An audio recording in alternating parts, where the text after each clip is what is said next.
So American Fiction is not playing in Dallas. Now, the same thing happened when I attempted to see The Angry Black Girl and Her Monster. Really pissed me off. I know some movies do get limited releases, and maybe this is just me feeling entitled because I am in a major city that it should come here, but it hasn't. But that was the case for quite some time. Every time I look up the movie and I'd search showtimes, it would show several theaters, but it would never have a showtime. It would just show the theater. Now I finally found one, which is a smaller theater, I believe, not downtown, maybe downtown, I don't know. But I found it, and I'm going to give it a day, and I'll probably do it tonight, to be honest, buy a ticket. Now I want to wait and see if a friend of mine wants to go with me to get two, but like at this point, I just want to see this movie, and I do not want to wait and waste time. Like, because I have the opportunity, I want to seize it. So, thank God.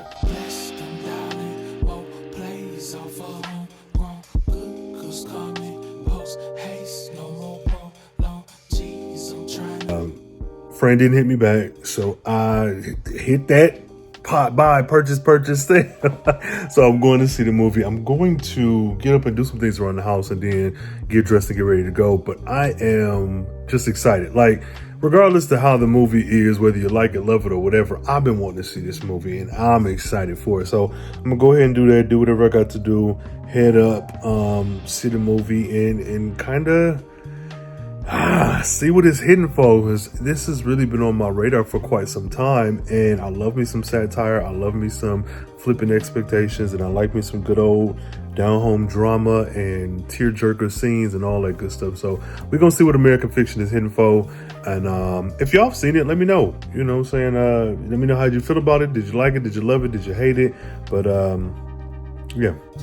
Trying to get paid, you know it's all still part of the game. They running 5 drills, I'm off for the chain, and I'm high still, looking like Scorpion. Get over here. Been some people trying to relate, ain't close to here. Think it ain't a sacred place, you done misinterpret relationships, just ain't been worth it. Fool if you think when I don't post, I ain't working. Never too close, I know no things. So this movie, to me, just off the trailer alone, and it probably feels like something else, but the two movies that come to mind are Best Man and Bamboozle. And I say the Best Man collectively as the Best Man franchise in its entirety, but specifically that first movie. And I say that because it feels like not the full movie, like every plot line that happened in it, but specifically Harper's story with the book and the friends and the drama that it created and all that. It feels like that. And then it also feels like a lot of the Best Man, the last chapter, when I think that's the name of the series, where there was that adaptation to movie rights thing going on. So that's what this feels like. But it also feels like Bamboozle for like obvious reasons, with this like minstrel. Look and act alike, Ms. Goldfarb. Mr. Delacroix, let me assure you, I got my PhD in African American Studies from Yale. So you Negro in college, hey, and... Excuse me. Let's keep this above the belt, okay? Show a little respect for this woman. Yes, continue, oh great niggerologist. Satire that's like... It's on the fence between if it's truly satire or not. And I say that because of the difference in experience with like the white caricatures that are in... There's already so much buzz because of the movie deal. Michael B. Jordan is circling. We want to put him on the cover in one of those scarves, I guess you would call them, tied around his head. A do-rag? Do-rag, that's it. Do-rag and a tank top with the muscles showing. Somebody call the fire department. Well, not just white, but white, and then the folks who want the this book or this idea of blackness that's being performed through this like minstrel, satirical, fake book that wasn't, I guess, supposed to even really be taken seriously.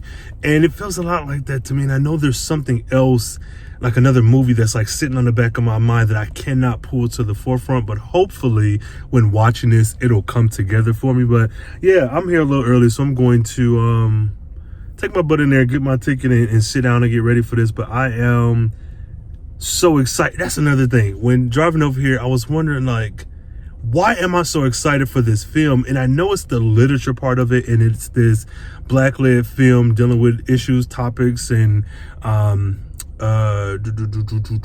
the lens of a black person, a black male in publishing. And so maybe that's a part of it, but I don't know if it's the full thing.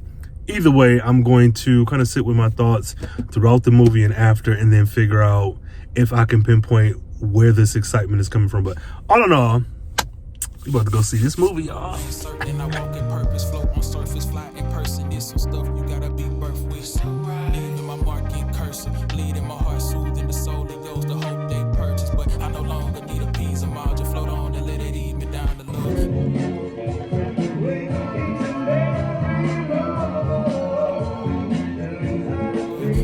My best days still a slave to $1 bill. I'm getting paid so bad I ain't dropping out a tip. I'm more thankfully grateful, cause these days ain't a thing promised to say you and I promise to get a whole truth. When I find it, no the roads and no get loose, but somehow problems always trace. You gotta face them all before flying. You must embrace the fall, cause it can change tomorrow. Bless them, darling, both plays off of homegrown. Good, cause coming, post haste, no more prolong. Jeez, I'm trying to get paid at the utmost. See you up close, don't freeze, I'm out the most. For us to move position is the mission. Had to learn to love and trust my own volition. And last year I had to max out on commission and ration it to the people that play the position. Your passion is one that never abandon any pushback. We cut ties and loose ends. Yeah, I ain't the one to be tied to loose ends. Funny movements and key ain't close on, and I ain't so wrong to do it. Keen turn run from home. They be right in your face and intruding, rooting you on to at the same time. You being your own demise, foolish. For that I just count my steps and keep pushing. All right, y'all. So American Fiction, man, it was something. I'll say right now, I enjoyed the movie. I enjoyed it.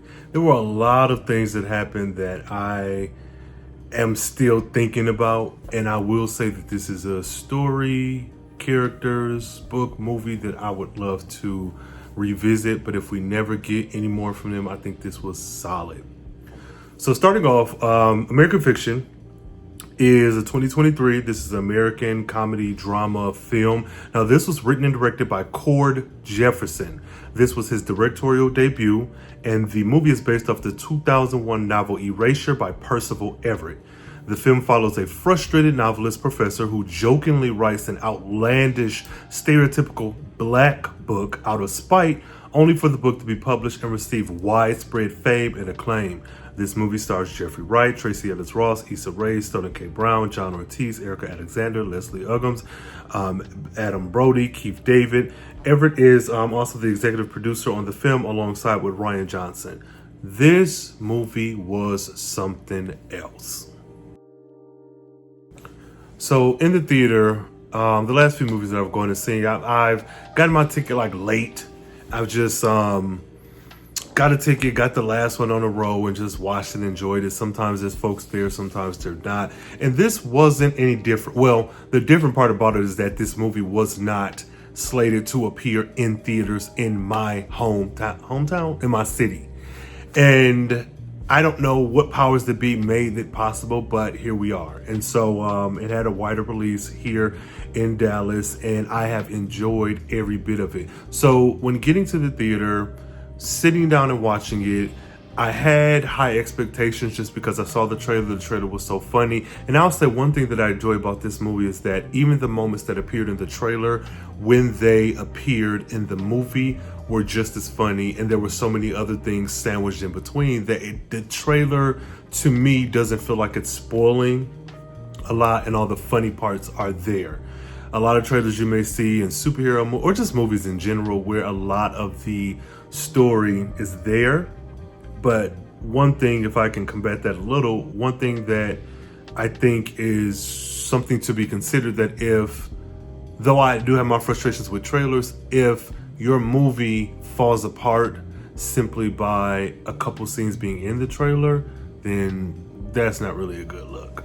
So this movie, American Fiction, premiered in the Toronto International Film Festival, and this was on September 8th of 2023.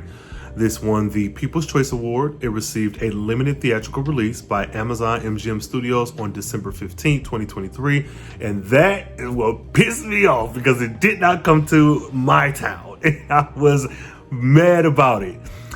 So it had an expansion on December 22nd, 2023. It received positive reviews from critics, with Wright's performance earning widespread acclaim. Because, like, of course, that man...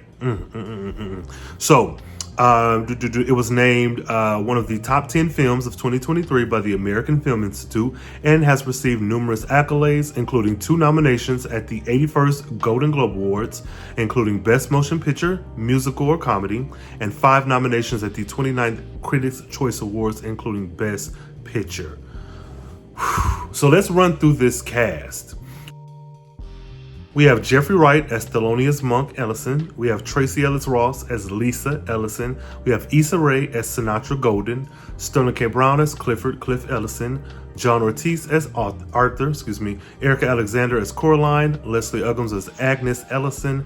Adam Brody as Wiley. Keith David as Wiley the Wonka. Willy the Wonker. Ona Darwin as Van Gogh Jenkins. Myra Lucretia Taylor as Lorraine. Raymond Anthony Tyler as Maynard, Miriam Shore as Paula, Michael Cyrus Crichton as John Bosco, J.C. McKenzie as Carl Brunt, Patrick Fisher as Mandel, Ryan Richard Doyle as Ned. Now, the characters I'm going to focus on in this review, look back, whatever, will be Jeffrey as Thelonious, Tracee as Lisa, Issa Rae as Sinatra, Sterling as Clifford, John Ortiz as Arthur, Erica as Coraline, Leslie as Agnes. Starting off with Jeffrey as Thelonious, the whole movie essentially follows him being this professor in California who has to go back home. He is a hard-ass professor. Well, I don't even want to say hard-ass because I feel like the way the movie set him up was to be that kind of professor that pushed back. Now, my concern with him a bit throughout the beginning of the film was this idea of not seeing race or not acknowledging race. But it wasn't in the way that, like, oh, I don't see color, so I don't care if you're black or white. It wasn't that. It felt like it was him trying to, or operating with his race as something extremely secondary. And I don't think that's inherently a bad thing, depending on, I guess, what you're doing. But also the reality of it is that your race is going to factor into the things that you do and how you're perceived. And so I was a little bit on the fence to him at first, but his attitude was very familiar. This movie gagged me in a way that I am embarrassed to admit. The comedy parts were really good, the heavy drama parts were really good, and the through line of family and relationships and separation and reconnection was heavy. So we open up with this very pivotal scene that truly shows you what type of person he is, and he is talking with his class of students about something. And there's this one young white girl with green hair, which I want to say that was a deliberate choice of, like, this colorful haired white woman left this feminist character. I have to think that that's it, because there were other white women in that scene who just had, like, natural colored hair and they didn't have any speaking roles. But her opposition was to the N-word because it was spelled out on the board, and she said, I think that's wrong. And he said, no, I think it has 2 G's in it. And I'm like, bro, what the hell? And so him and her are kind of going back and forth, not anything aggressive, or it was just like this kind of sparring of words. And he says to her, she's like, oh, I just don't think it's right. He was like, well, I think if I can get over it, you can too.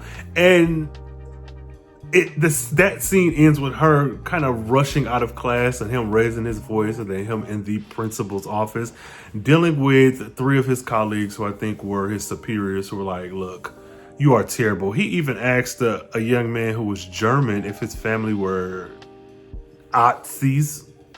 And he said the way that boy was squirming in his seat, it had to be true. I was like, what? What is happening? So then we move on to him going back home, seeing his sister, Tracee Ellis Ross. So he is a professor, his sister is a medical doctor, and his brother is a plastic surgeon. Their parents, their mother was a doctor. I don't know if they mentioned what type of doctor, but I know their father was an OBGYN. And from there on out, the movie follows him getting back to the roots of family and figuring out how to maneuver, how to go forward. So that's one storyline. And then there's also the professional authorness of it all. And then there's also that, what is the cost of your soul? What is the cost of your identity, your morals, your convictions? So throughout the movie, we meet his family members. We see that his mom is sort of declining. Her mental health is not as it should be.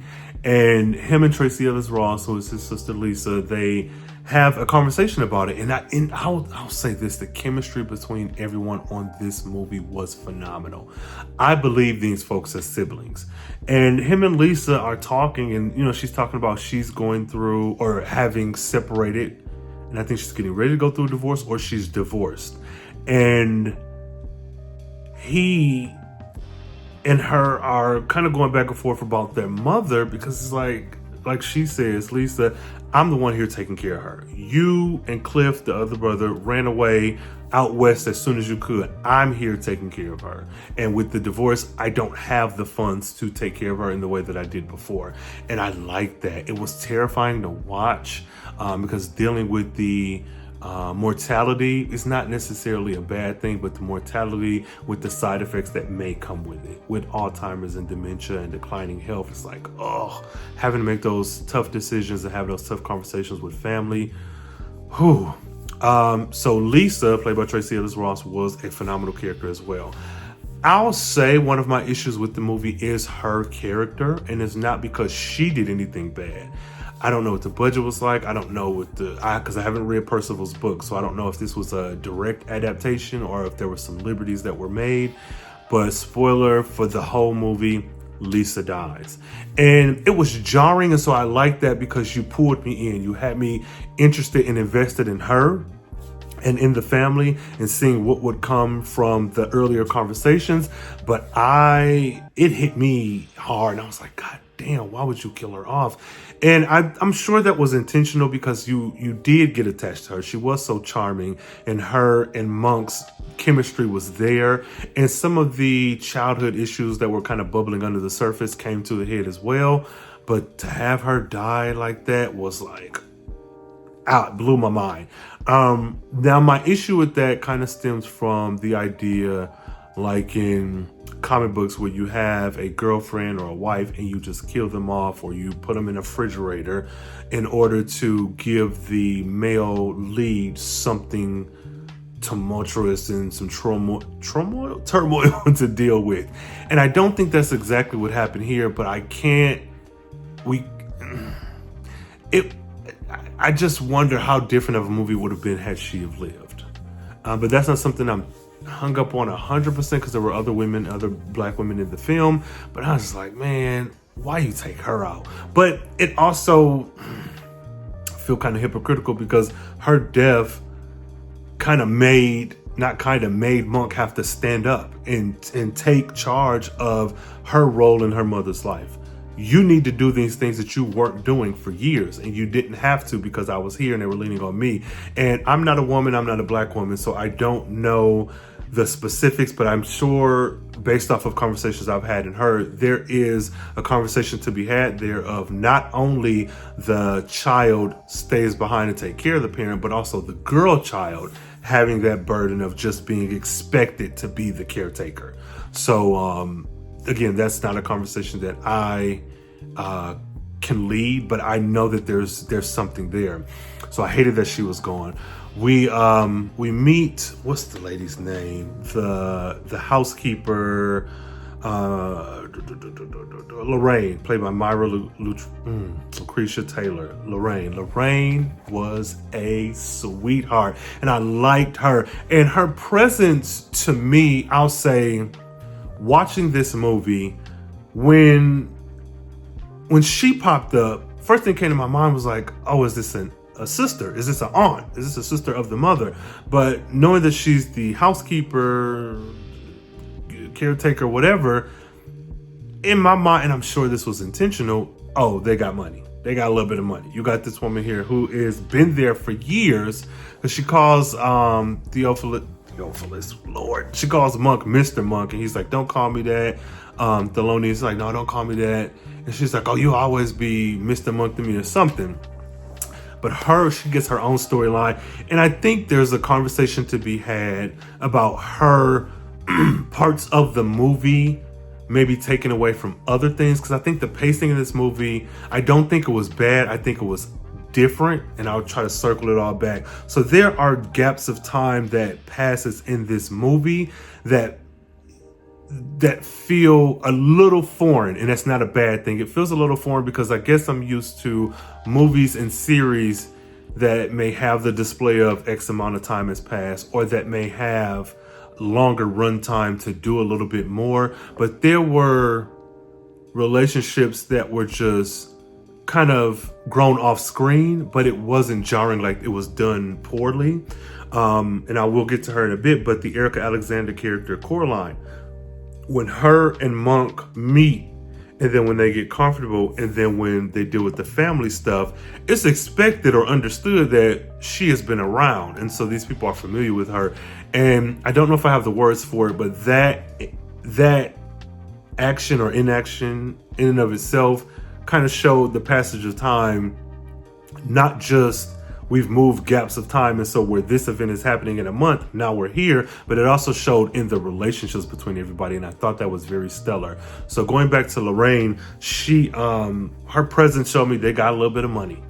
Even when Cliff was like, well, is you gonna fire Rhayne? And Monk is like, no, she's family. And he's like, well, I don't know what to tell you, because I ain't got no money to help out. And having Rhayne have her own kind of C-plot of her meeting up or reconnecting with Maynard, which is the security guard who just is kind of in the cast. He's just kind of someone they knew from when they were kids. And then this love affair, and then eventually getting married. I particularly like that, and I know there's a conversation that if we had that eliminated completely, we can maybe flesh out other stuff more. But I think that it's very important to have seen that, because it's one thing to have a person in the cast and be like, oh, this is family. You're like family. And then it's still, they're just still in this servitude role where even though that's their occupation, like they're still the housekeeper, the maid, the groundskeeper, whatever. But I feel bringing in her and Maynard's relationship and having us watch it progress, just like we watched Monk and Coraline, just like we watched Cliff and all his little jump offs, and she was just folded in. And again, I think there's a conversation to be made about, does this feel like it fits naturally? And I think it does. But again, to walk it back, I think Rhayne and Maynard's relationship being seen from start to finish, or start to present day, have it develop and have her folded in if not specifically the decision making, but being around for those conversations, and being someone who is at the home, who is included in thoughts of the future. I thought that was great. Because again, it could be easy to be like, oh, we say Jeffrey, the housekeeper, is family, but we just see him as family. We don't fold him in as if his life decisions are just as important as ours, even though that's his occupation. So I think with Rhayne, I like that. I enjoyed that. So with Clifford, his character, so what they did with this movie is something that I like. And I think I like in TV shows as well, is where you have the omnipresence of a person. In this case, it was a spouse. And they're never seen. They're never here, but them as a character is still important. So Clifford has a wife who left him, and he has kids. We never see the kids either. And the kids hate him.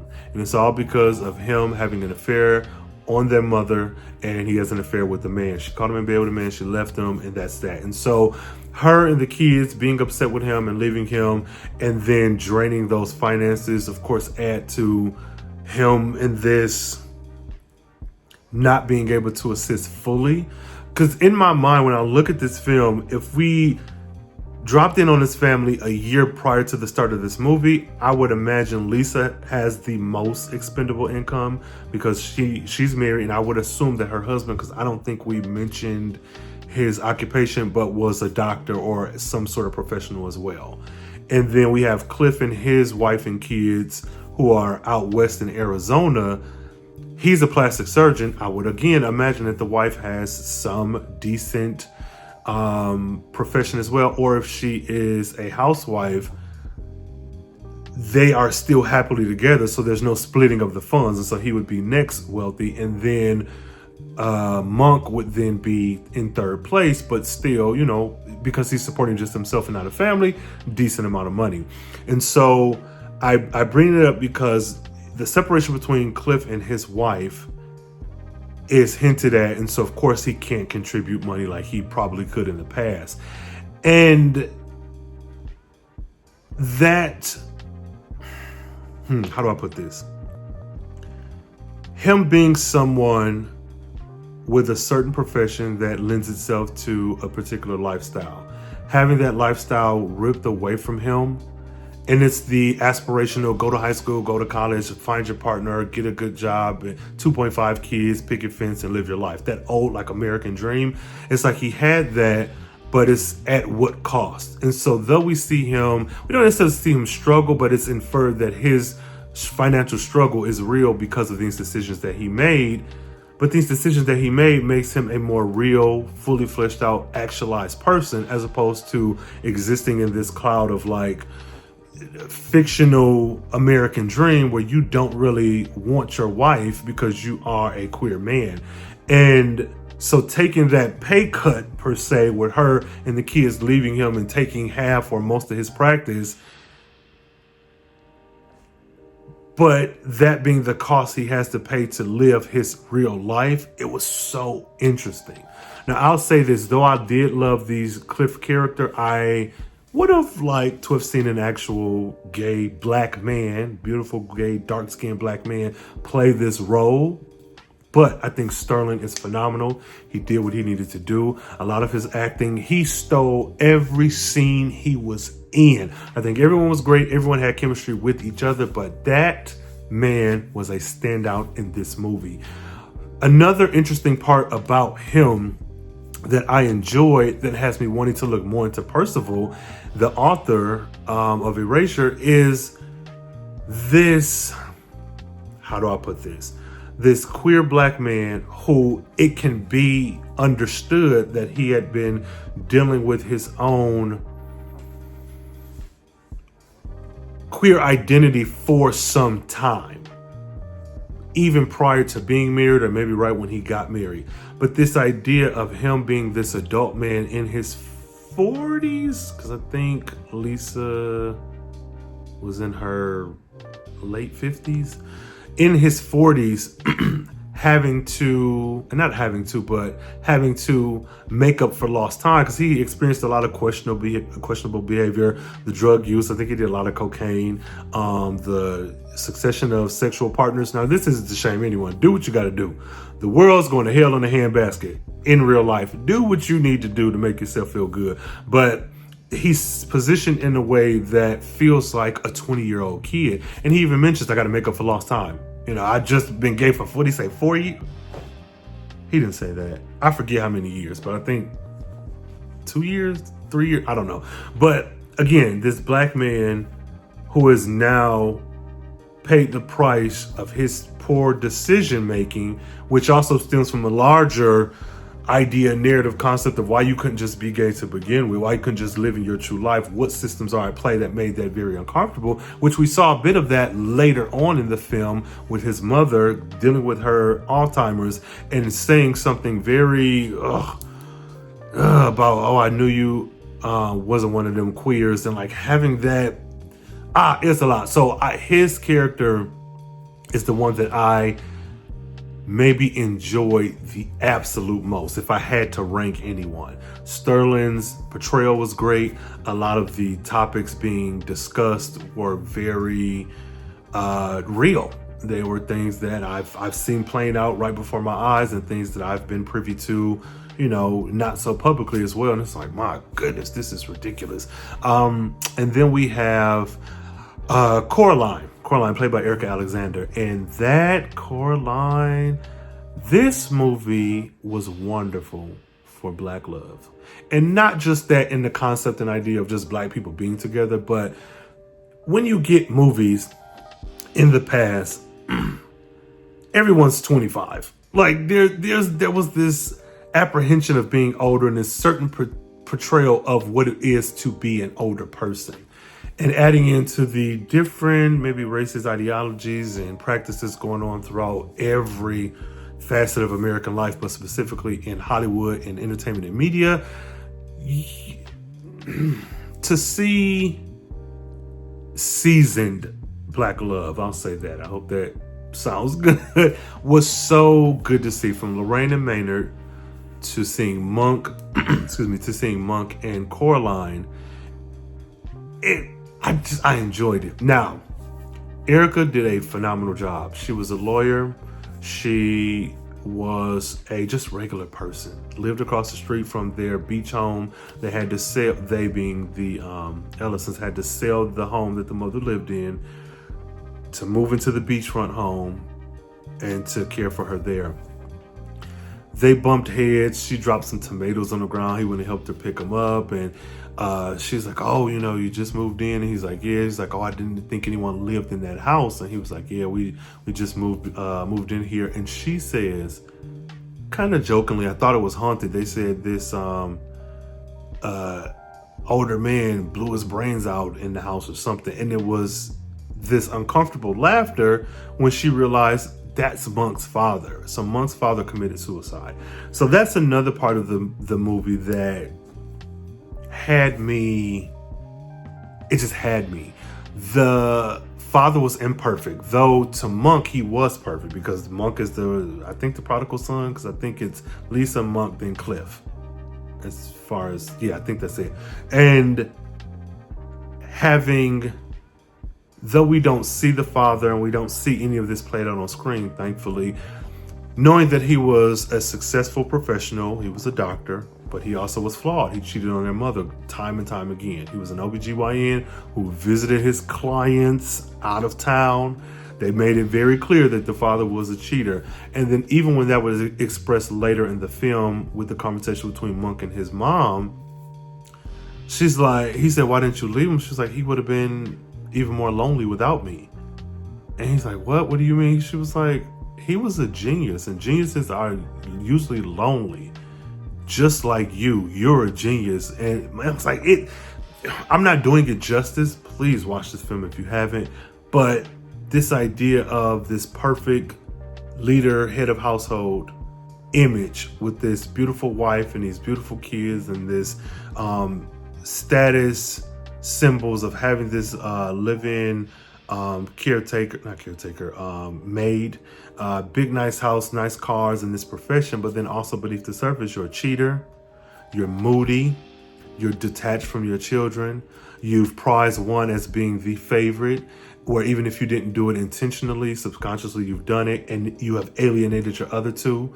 Your wife knows about your affairs, and then these affairs are just empty things that you're doing to maybe feel something. Like that was heavy. And I enjoyed the portrayal, or the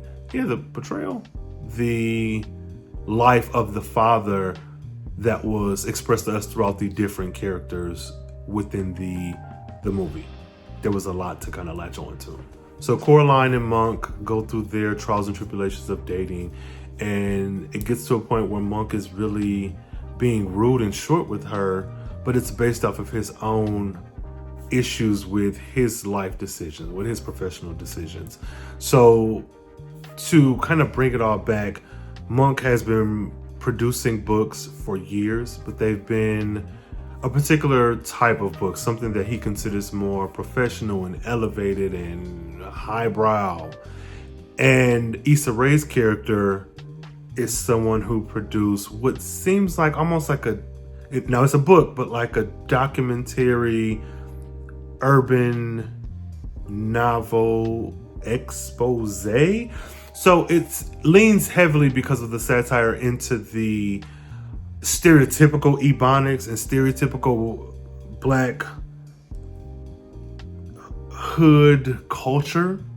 So not something you would naturally find within different facets of Black people, but this very performative expression of what it is to be a Black person from a ghetto or project area. And there's a few scenes where she's reading excerpts from the book and it's like clear what this is.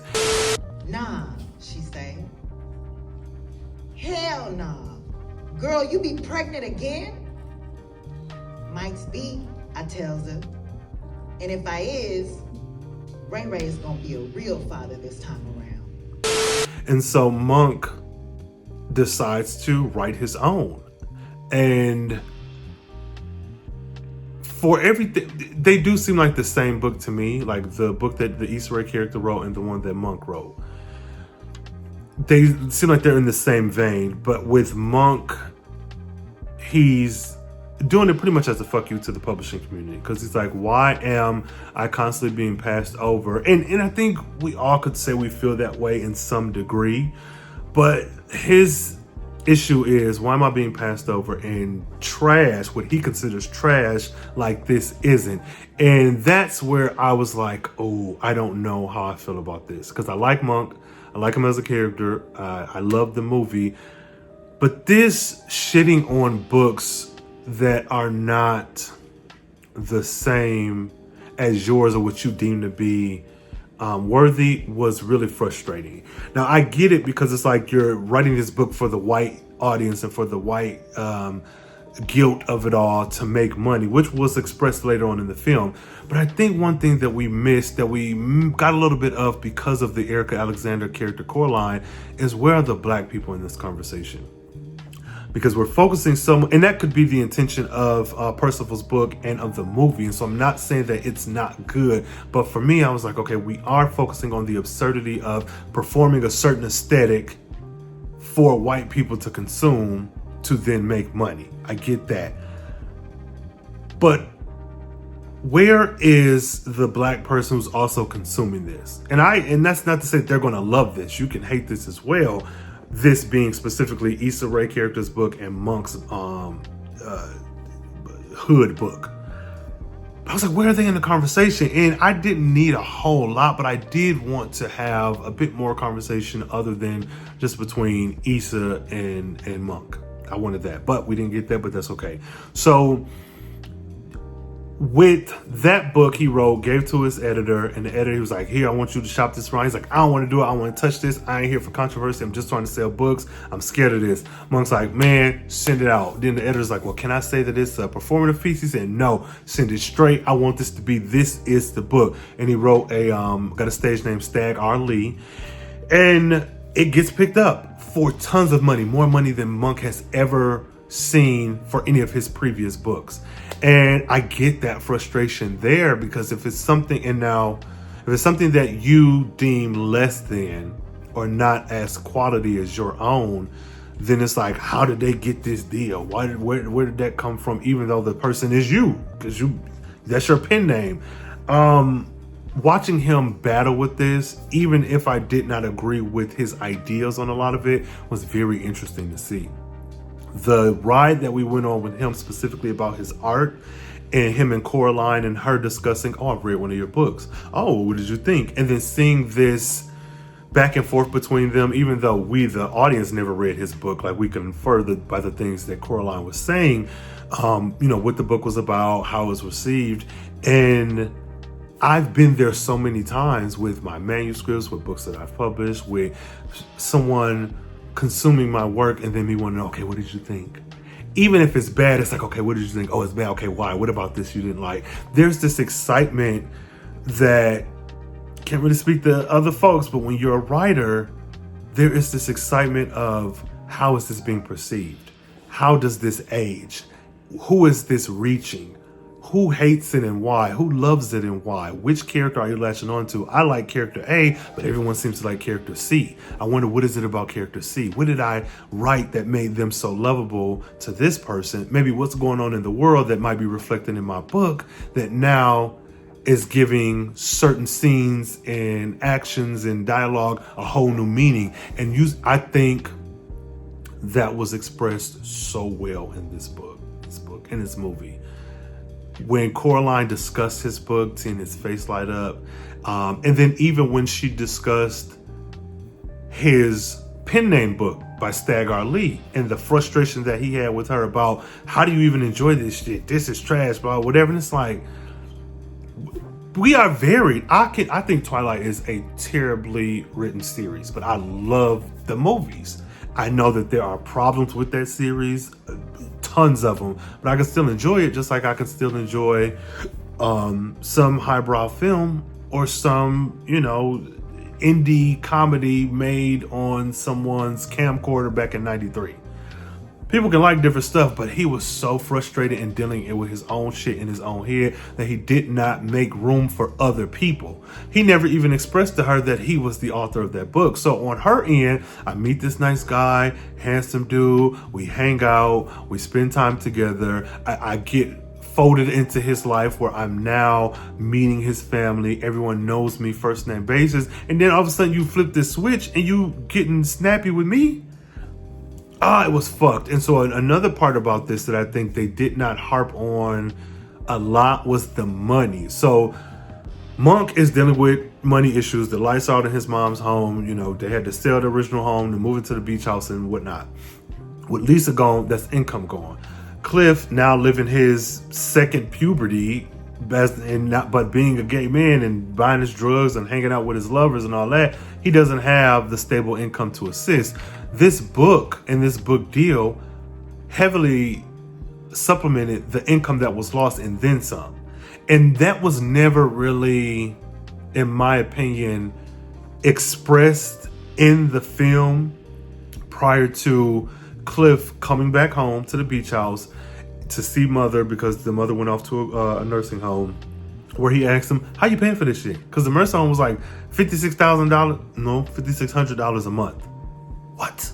And Cliff was like, how are you paying for this? And Monk was like, well, I can start sending you the bill. He's like, nope, that's okay. And so in that same scene a bit later, when Cliff is dancing with his mother and Monk and Coraline are outside of her room door, she's like, yeah, I got these daisies for your mom, because her mom loved daisies. And she's like, and how are you affording this? You're not no secret drug dealer, are you?